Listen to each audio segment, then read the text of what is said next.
savez qu'on a 3 millions de clients par jour. Ces 3 millions de clients, c'est beaucoup, hein. C'est l'équivalent d'un Airbus A380 toutes les 6 secondes. Ils passent 72 minutes dans le train tous les jours aller-retour. Et parce qu'ils passent beaucoup de temps et qu'ils sont très nombreux, ils ont besoin d'avoir une utilisation du train qui est de plus en plus agréable. Et bien sûr, on le pouvait faire nous-mêmes, mais on a pensé que le mieux, c'était de les solliciter pour qu'ils fassent eux-mêmes ce qu'ils attendraient que nous fassions nous.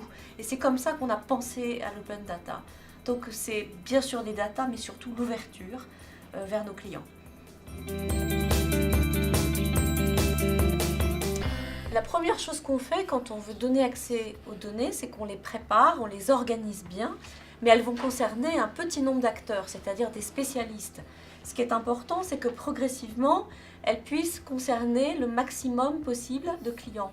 Donc ce qu'on a fait, c'est que la première fois, les données ont été données aux spécialistes qui ont commencé à faire des applications. Il y en a une d'ailleurs qui est née très rapidement. Et puis ensuite, on a demandé aux voyageurs de nous inventer des idées d'applications qui leur paraîtraient les plus pertinentes.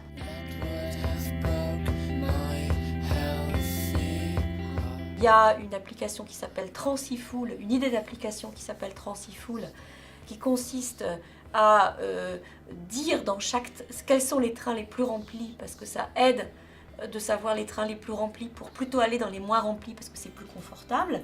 Et puis d'autre part, une autre application qui s'appelle Appifit, qui, elle, a vocation à compter les calories que vous dépensez quand vous prenez le train tous les jours. Je pense que c'est une manière de faire de la gymnastique sans le savoir, que d'utiliser les moyens de transport. Donc ces deux applications, elles vont être mises en œuvre.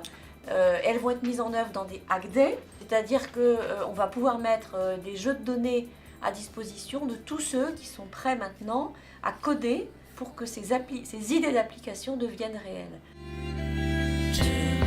Alors, dans un premier temps, on avait donné des données théoriques.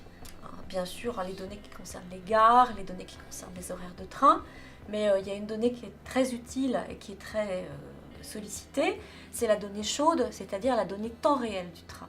Donc, ce qu'on fait, c'est que sur les lignes, le RERC, et puis sur la ligne L, qui est la partie sud de la banlieue de Saint-Lazare, on va offrir des données temps réel. Et en offrant nos données temps réel, on va pouvoir élargir encore le bénéfice de l'open data. Je leur demande de s'éclater, d'innover et de faire en sorte que eux et nous, on soit tout en haut de l'affiche et qu'on sollicite après beaucoup d'autres idées derrière nous. Voilà.